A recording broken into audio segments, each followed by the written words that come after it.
I was born in 1936 in Sisseton, Wahpeton. How we say it in our language is Sisseton Wahpeton Reservation in South Dakota. And my mother was from that reservation, and my father was from the Medewa-Kantuan Reservation, and enrolled as a Medewa-Kantuan, and he was born in Flandreau, South Dakota. At that time, in 1936 and 40, most Indians were just coming out of what we called reservation concentration camp lifestyle. Most Americans do not know, and people in the world do not know, that America put all Indians in concentration camps. And I believe that Hitler took the idea of concentration camps from what America did to us. So I was living in the time when we were just coming out of that concentration camp. I didn't know it was a Holocaust that we had just experienced, our parents, our grandparents, and there was nothing for us to do. And I remember being so happy with what we had, and even though we had nothing, when all we would do is go from family to family with horse and wagons. Now the horse and wagons came from the government and the churches. If you became a Christian, you got a hoe and a shovel, and the longer you stayed with the church, you got a wagon and a horse so you could get around on the reservation. Kind of sacred incentives, so to speak. Coercion into this religion to become Christian. Indians were coerced. But Indians also knew at that time, our leaders, our grandfathers knew, that it was a way to survive, for our children to survive. So to succumb to the coercions of Christianity, my parents were Christian. And the fact that Christians and Christianity forbid Indians to speak their language and to practice their ceremonies. I think the churches are responsible to reinstate the languages into the nations, since they forbid Indians to speak their languages and do their ceremonies. I think this is a serious indictment that we would like the churches to respond to. And recent years, 5 years ago I believe it was, the Catholic Church, the Pope in Rome issued an apology to all Indians for what they had done. You cannot just apologize for what you have done unless you make the retribution of what was done. In other words, reinstate those languages to those tribes. Help reinstate those ceremonies. And also, if you've taken land from Indian people, you either have to pay for it or give it back, or both. I never thought that this was a Holocaust, but I was happy. My dad was the lead singer on the traditional drum. So we went to all the powwows because of his ability to, and his awareness of all the traditional Dakota songs. So we went to all the powwows when we were young. At that time, children could not dance. Only people over 50 years of age could dance.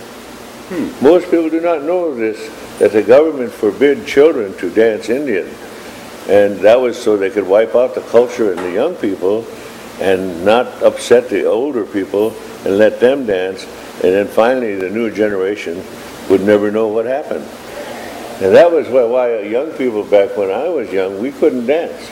And very shortly after that, the policy of assimilation and boarding schools, government boarding schools, were basically military-style schools, were put into operation for assimilating Indians into the society.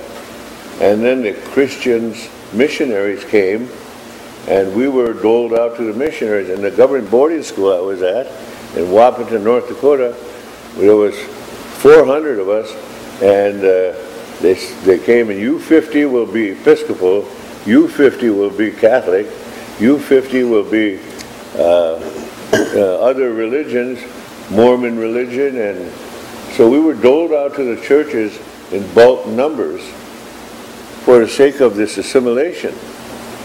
And we had no idea what this Christianity was.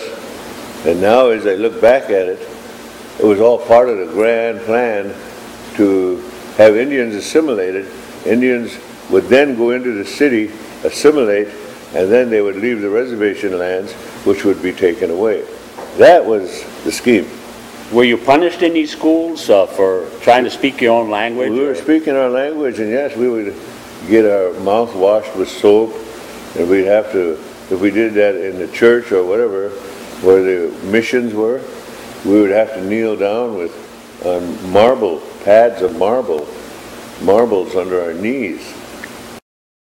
When Andrew Jackson was in as president, after Cherokees had helped save his life in a battle in Louisiana, the Cherokees saved his life. He turned around and marched all Indians out of the southeast into Oklahoma, which they called Indian Territory, which was the largest concentration camp in the world. Today it still remains the largest economic concentration camp in the world. I think that Andrew Jackson typifies what America really wanted to do, get us out of the way. Well, what they call America's founding fathers were really America's first terrorists that we encountered. I mean, it was a whole terrorist society who forced us from the land, exploited all of our timber and mineral resources and petroleum resources, not only here in Minnesota. And you played in a movie one time called Clear Cut about how the timber companies looted the Ojibwe people in particular.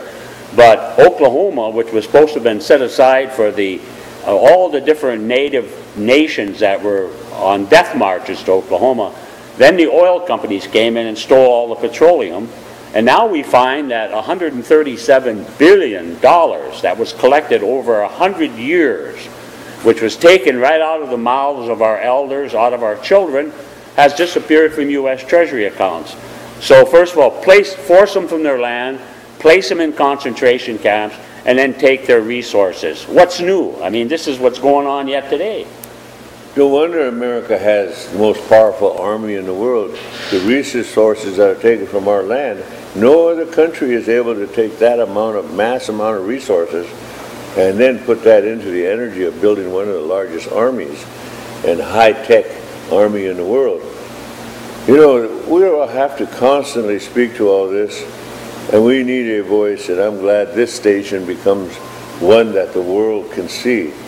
Technology has given this ability to us, and we're going to use it to speak to the world. And I think this could be a world show eventually. We need the world to be in support of us. I think most of the world does know that America sits on stolen land.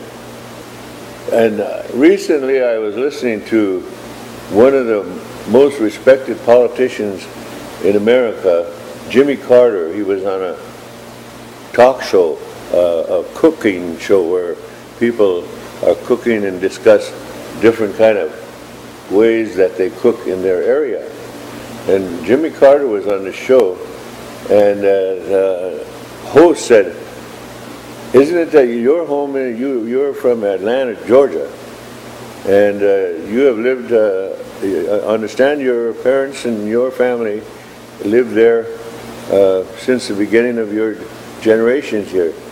And he says, "When did your family start living there?"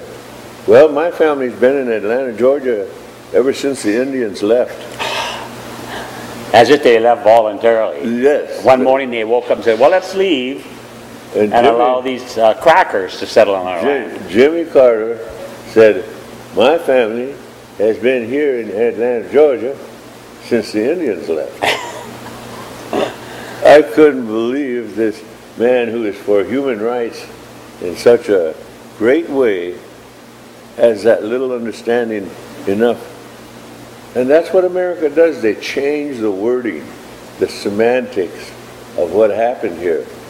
And Jimmy Carter is one of examples of modern day to explain that that land that they were sitting on in Georgia was there because the Indians left after Andrew Jackson put them in concentration camps in Oklahoma.